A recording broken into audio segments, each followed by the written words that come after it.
Halo pemirsa, selamat datang di Jurnal Presiden, program yang merangkum berbagai kegiatan Presiden dan Wakil Presiden Republik Indonesia selama sepekan terakhir.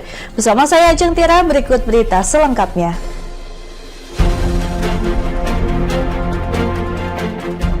Kita awali dengan informasi yang pertama, pemirsa. Presiden Prabowo Subianto geram terhadap kecurangan dalam tata niaga beras yang bisa merugikan negara hingga triliun rupiah.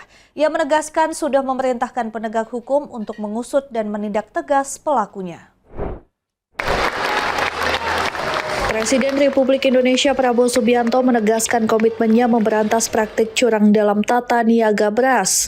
Dalam pidatonya di acara hari lahir ke-27 Partai Kebangkitan Bangsa, Prabowo mengungkapkan bahwa pengemasan ulang beras subsidi menjadi beras premium telah merugikan negara hingga 100 triliun rupiah setiap tahun. Praktik penyimpangan tersebut disebut dilakukan oleh lebih dari 200 perusahaan penggiling padi sudah terbukti melanggar. Prabowo menyebut bukti telah dikantongi melalui pemeriksaan laboratorium dan mendesak perusahaan tersebut mengembalikan kerugian negara. Prabowo menilai perbuatan itu sebagai kejahatan ekonomi yang merampas hak rakyat dan melanggar konstitusi. Kerugian yang ditimbulkan disebutnya bisa digunakan untuk memperbaiki layanan dasar seperti sekolah, rumah sakit, dan pesantren di seluruh Indonesia. Untuk itu, Presiden Prabowo memberikan instruksi kepada Kapolri dan Jaksa Agung untuk mengusut dan menindak tegas pelaku kecurangan. Ia menegaskan tindakan ini merupakan perintah langsung dari Undang-Undang Dasar 1945, bukan kehendak pribadinya. Dengan permainan ini, ya, beras biasa diganti, bungkusnya dibilang beras premium dijual. Ini hilang kekayaan kita, hilang 100 triliun tiap tahun. 100 triliun. Gimana enggak mendidih kita dengar itu. Saudara-saudara. 100 triliun. Berarti kalau saya biarkan ini terus, dalam 5 tahun kita akan hilang 1.000 triliun. Dengan 1.000 triliun kita bisa perbaiki semua sekolah di seluruh Indonesia. Kita bisa bantu semua rumah sakit, semua pesantren di seluruh Indonesia. 1.000 triliun. Jadi saya tidak bisa membiarkan hal ini. Saya sudah beri tugas kepada Kapolri dan Jaksa Agung, usut, tindak.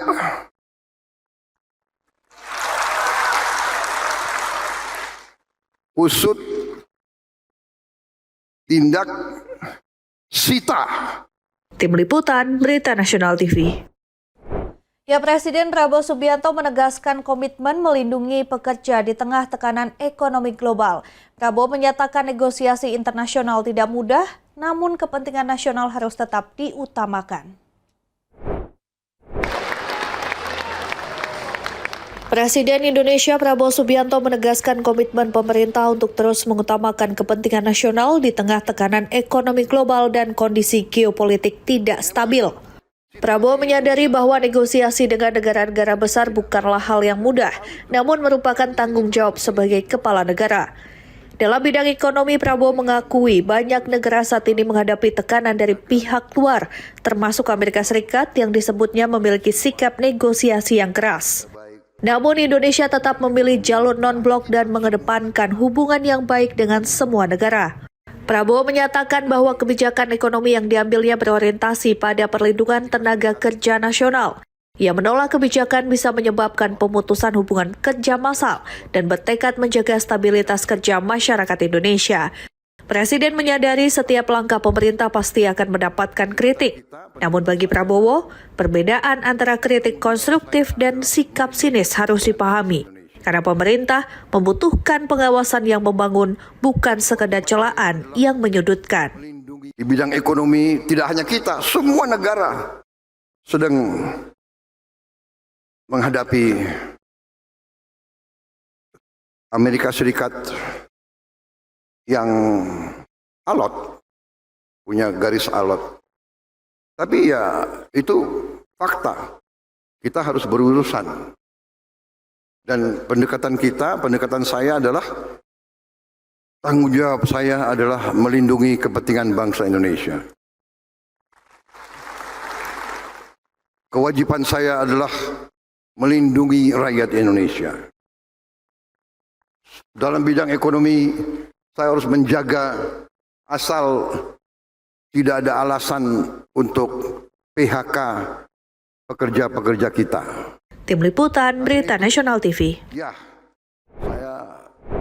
Wakil Presiden Gibran Rakabuming meninjau langsung posko kebakaran hutan dan lahan atau Karhutla di Pekanbaru Riau. Wapres menekankan penegakan hukum terhadap pelaku pembakaran hutan dan lahan. Total ada 51 orang ditetapkan sebagai tersangka. Wakil Presiden Gibran Rakabuming bertolak ke Riau meninjau posko kebakaran hutan dan lahan atau Karhutla di sekitar Pangkalan Udara TNI AU Rusmin Nurjadin, Pekanbaru pada Senin 28 Juli 2025. Di sini, Wapres memastikan penanganan Karhutla di Riau dilaksanakan secara terpadu, terukur, dan berkelanjutan. Hal ini sebagai bentuk komitmen Presiden Prabowo Subianto dalam memperkuat kapasitas mitigasi dan respons bencana, khususnya di wilayah rawan Karhutla yang secara historis mengalami kebakaran setiap tahun. Gibran mendengarkan paparan visual mengenai kondisi terkini sebaran titik api serta strategi penanggulangan yang sedang dijalankan seperti operasi modifikasi cuaca. Hasil pemantauan, Wapres menilai kondisi Karhutla di Riau saat ini sudah terkendali. Meski begitu, Gibran menekankan penting langkah-langkah preventif mencegah kebakaran meluas di masa mendatang, termasuk penegakan hukum yang konsisten terhadap pelaku pembakaran hutan dan lahan. Saat ini sudah ada 51 ditetapkan sebagai tersangka. Selain itu, Gibran menyoroti regulasi serta pengawasan dalam pembukaan lahan, agar aktivitas tersebut berjalan sesuai aturan dan tidak merusak lingkungan. Khususnya untuk Riau ini sudah sangat berkurang. Jadi kalau teman-teman media tahu waktu kita landing, keadaannya kan sudah mendung ya. Ini karena ada proses modifikasi cuaca dan juga rutin ada waterbombing. Jadi saya lihat untuk di Riau ini sudah cukup terkendali. Ke depan tadi sudah dipaparkan sudah ada 51 orang yang menjadi tersangka. Tim Liputan Berita Nasional TV. Pemirsa, sebagai bagian dari rangkaian kunjungan kerjanya di Provinsi Riau, Wakil Presiden Gibran Rakabuming meninjau pelaksanaan kegiatan belajar mengajar di Sekolah Rakyat Abiseka Kota Pekanbaru. Kunjungan ini bertujuan untuk memastikan bahwa program pendidikan gratis dan berkualitas yang diinisiasi pemerintah tersebut berjalan sesuai dengan tujuan. Sekolah Rakyat merupakan salah satu terobosan Presiden Prabowo Subianto untuk mendorong pemerataan akses pendidikan bagi anak-anak dari keluarga kurang mampu. Program ini menyediakan pendidikan, asrama, serta kebutuhan dasar lainnya secara cuma-cuma dalam rangka menciptakan lingkungan belajar yang mendukung tumbuh kembang siswa secara optimal. Dalam kesempatan tersebut, Wakil Presiden menyampaikan bahwa pelaksanaan kegiatan belajar di Sekolah Rakyat Abiseka telah berjalan dengan baik. Ia juga memastikan seluruh murid yang terdaftar, khususnya siswa SMP, telah aktif mengikuti proses belajar mengajar. Wakil Presiden juga meninjau kondisi asrama, ruang kelas, serta fasilitas penunjang lainnya. Ia menilai sarana yang tersedia sudah memadai untuk menunjang kenyamanan siswa dalam belajar dan beraktivitas. Sebagai program baru, Wakil Presiden menekankan pentingnya evaluasi berkala untuk penyempurnaan. Ia menyebut masukan dari orang tua murid dan masyarakat akan menjadi pertimbangan dalam pengembangan ke depan. Mas, setelah beberapa kali meninjau Sekolah Rakyat, apa akan ada perbaikan yang akan dilakukan pemerintah? Jadi evaluasi. Ya, ini Sekolah Rakyat kedua ya yang kami kunjungi. Kita tadi melihat ruang kelas, ruang makan, ruang tidur. Ini yang paling penting. Turut mendampingi Wakil Presiden dalam kunjungan ini Gubernur Provinsi Riau Abdul Wahid dan Wali Kota Pekanbaru Agung Nugroho. Tim Liputan Berita Nasional TV. Informasi berita lainnya akan kami sajikan usai jeda berikut ini. Tetap saksikan Jurnal Presiden.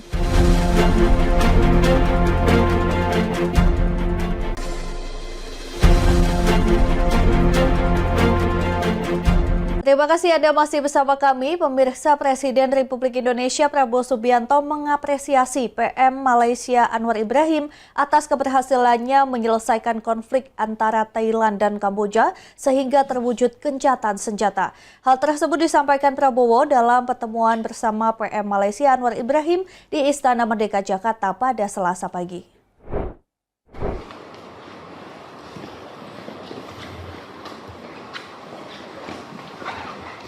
Prabowo menyatakan Indonesia siap membantu Anwar Ibrahim bukan hanya sebagai PM Malaysia tetapi juga Ketua ASEAN saat ini.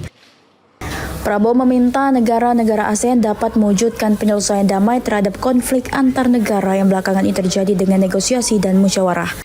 Prabowo menambahkan mediasi adalah jalan terbaik dalam menyelesaikan suatu konflik dan permasalahan. Menurutnya hal tersebut telah menjadi prinsip bagi negara-negara satu rumpun dan satu budaya. Prabowo dapat menyebut PM Anwar didampingi sejumlah anggota Kabinet Merah Putih. Beberapa di antaranya Menteri Koordinator Bidang Perekonomian Erlangga Hartarto, Menteri Sekretaris Negara Prasetyo Hadi, dan Menteri Luar Negeri Sugiono. Terima kasih. Pertama saya ingin ucapkan selamat tahniah atas kepemimpinan leadership daripada Datuk Seri memimpin ASEAN. Bapak berhasil mediasi, berhasil mencapai gencatan senjata dalam konflik antara Thailand sama Kamboja. Ini suatu patut kita syukuri. Terima kasih. Kami siap membantu. Dimanapun, bagaimanapun kami siap. Datuk Seri Anwar Ibrahim sebagai tidak hanya Perdana Menteri Malaysia tapi sebagai Ketua ASEAN saat ini. Terima kasih, ini suatu breakthrough proposal yang sangat penting. Kita ingin ASEAN selalu menyelesaikan konflik dengan damai, dengan konsultasi, musyawarah, negosiasi. Dari Jakarta, Tim Liputan Berita Nasional TV melaporkan. Di antaranya Menteri Koordinator Bidang Perekonomian Erlangga Hartarto, lalu juga Menteri Dalam Negeri Tito Karnavian, ada pula Menteri Kesehatan Budi Gunadi Sadikin, lalu juga Menteri Luar Negeri Sugiono. Ya, Perdana Menteri Malaysia Anwar Ibrahim disambut langsung Presiden Prabowo Subianto di Istana Merdeka. Keduanya menggelar konsultasi tahunan untuk mempererat hubungan Indonesia dan Malaysia. Kawasan maupun global. Terlihat di layar kaca Anda, keakraban dari kedua pemimpin. Kendaraan tamu negara dari Malaysia memasuki halaman Istana Merdeka pada Selasa pagi 29 Juli 2025. Rombongan Perdana Menteri Malaysia Dato' Sri Anwar Ibrahim tiba pukul 10.10 waktu Indonesia Barat dan disambut langsung oleh Presiden Republik Indonesia Prabowo Subianto. Suasana penyambutan terlihat hangat dan penuh kedekatan. Keduanya berjalan berdampingan melewati barisan jajar kehormatan dengan senyuman dan tatap mata yang mencerminkan ikatan persahabatan antar dua pemimpin serumpun. Anwar Ibrahim menyalami satu persatu anggota Kabinet Merah Putih sebagai bentuk penghormatan dan kedermawanan diplomatik. Kunjungan ini tidak hanya bermakna pertemuan dua kepala negara tetapi juga menyapa seluruh rakyat Indonesia. Usai foto bersama, keduanya melanjutkan pertemuan di ruang kerja Presiden untuk menggelar konsultasi tahunan ke-13 Indonesia-Malaysia yang menjadi momentum penguat hubungan bilateral, berlandaskan semangat kekeluargaan dan persamaan latar belakang budaya. Dari Jakarta, Ajeng Tiara, Galuanggara Berita Nasional TV melaporkan. Pemirsa, Wakil Presiden Gibran Rakabuming Raka menegaskan kesiapannya untuk ditempatkan dimanapun, termasuk di ibu kota Nusantara IKN maupun wilayah lain seperti Papua. Pernyataan ini disampaikan sebagai respons atas wacana pemindahan kantor Wakil Presiden ke IKN seiring dengan percepatan pembangunan dan pemindahan pusat pemerintahan. Sebagai bagian dari pemerintahan Presiden Prabowo Subianto, Gibran menunjukkan sikap fleksibel dan patuh terhadap kebijakan strategis yang ditetapkan oleh Presiden. Penetapan lokasi kerja menurutnya sepenuhnya merupakan kewenangan Presiden dan akan dijalankan dengan penuh tanggung jawab. Hal ini menjadi bagian dari komitmennya untuk memastikan seluruh program pemerintahan berjalan efektif dan merata di seluruh Indonesia. Gibran menekankan pentingnya peran wakil presiden dalam mendukung visi dan misi presiden melalui kerja lapangan. Dengan pola kerja yang dinamis, ia mengaku lebih banyak turun langsung ke daerah untuk memastikan implementasi program berjalan sesuai target. Oleh karena itu, keberadaan fisik kantor bukan menjadi hambatan dalam menjalankan tugas kenegaraan. Dalam kunjungan kerjanya ke Pekanbaru Riau, Wapres melaksanakan sejumlah agenda prioritas nasional. Di antaranya adalah meninjau penyaluran bantuan subsidi upah untuk pekerja di sektor terdampak, mengunjungi sekolah rakyat sebagai bagian dari upaya memperkuat akses pendidikan masyarakat, serta menghadiri penutupan muktamar Himpunan Mahasiswa Persatuan Islam pada malam harinya. Produktif, jangan dipakai untuk judul. Saya ingatkan berkali-kali itu ya. Di setiap tempat pembagian PSU. Mas Gibran, sejumlah partai politik mengusulkan agar Mas Gibran berkantor di IKN. Tanggapannya gimana nih, Mas? Kemarin nyuruh saya berkantor di Papua, sekarang di IKN. Pindah-pindah terus. Ya, yang jelas ini, saya sebagai pembantu presiden siap ditugaskan di mana saja. Di Papua, di IKN, kami menunggu perintah presiden. Dan sebagai pembantu presiden harus siap. Dari Pekanbaru Riau, Tim Liputan Berita Nasional TV melaporkan.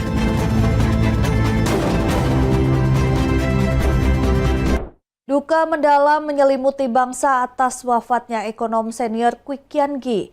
Presiden Prabowo Subianto turut melayat dan menyampaikan penghormatan terakhir di rumah duka RSPAD Gatot Subroto.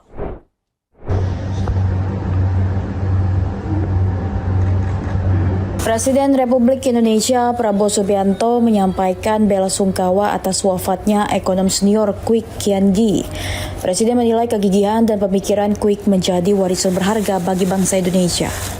Selesai melayat di rumah duka Sentosa RSPAD Gatot Subroto, Presiden menyebut kegiatan Kwik selama hidupnya sebagai wujud kepedulian mendalam terhadap nasib ekonomi nasional. Prabowo menyampaikan bangsa Indonesia telah kehilangan tokoh yang sangat berjasa. Presiden juga mengungkapkan hubungan pribadi yang cukup dekat dengan almarhum. Kwik disebut sering memberikan nasihat dan masukan secara langsung, bahkan masih mengirimkan pesan singkat beberapa hari sebelum wafat.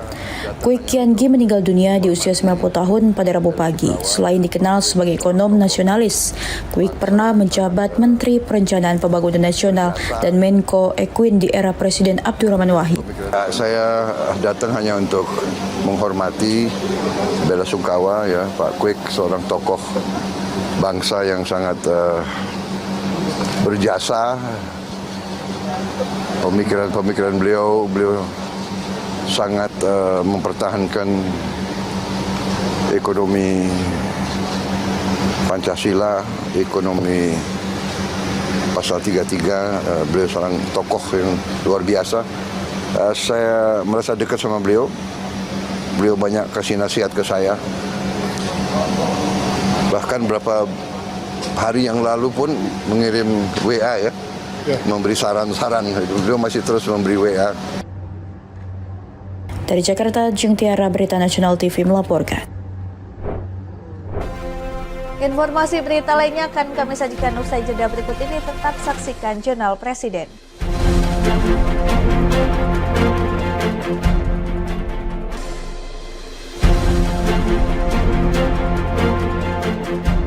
Terima kasih Anda masih menyaksikan Jurnal Presiden. Pemirsa, Wakil Presiden Gibran Rakabuming melakukan kunjungan kerja ke Provinsi Sumatera Barat pada Rabu untuk menjalankan sejumlah agenda strategis. Mengawali kunjungannya, Wapres meninjau Sekolah Rakyat Menengah Pertama 4 Padang yang berlokasi di Balai Besar Pendidikan dan Pelatihan Kesejahteraan Sosial, Kelurahan Kapalokoto, Kecamatan Pau, Kota Padang.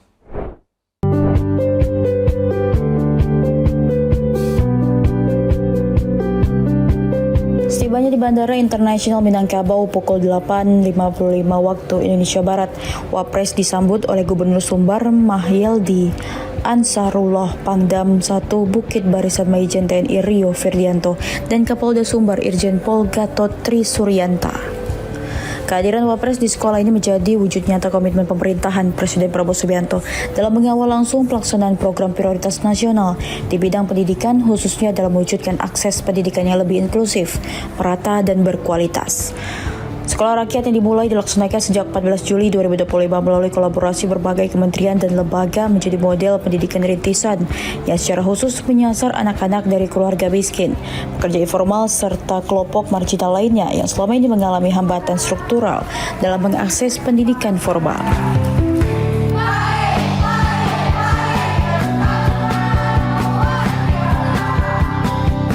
SRMP 4 Padang menjadi salah satu dari titik pelaksanaan awal yang dipantau langsung oleh Wapres untuk memastikan kesiapan seluruh aspek penyelenggaraan pendidikan, mulai dari kurikulum, tenaga pengajar, hingga sarana dan prasarana pendukung. Sekolah ini tidak hanya menyediakan pendidikan gratis, tetapi juga menawarkan pendekatan pembelajaran holistik berbasis komunitas dan kesejahteraan sosial, termasuk penyediaan asrama, makan, serta pembinaan karakter. Dan alhamdulillah semua panduannya sudah diikuti dengan baik. Dari Padang, Sumatera Barat, Tim Liputan Berita Nasional TV melaporkan. Pemirsa, Presiden Prabowo menerima kunjungan Perdana Menteri Malaysia Anwar Ibrahim di Istana Negara Jakarta. Dalam pertemuan tersebut, Prabowo secara khusus menekankan pentingnya akses pendidikan bagi anak-anak pekerja migran di Malaysia.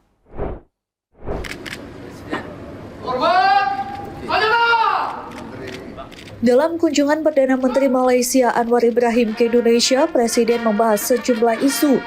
Dalam pertemuan tersebut, Prabowo secara khusus menekankan pentingnya akses pendidikan bagi anak-anak pekerja migran di Malaysia.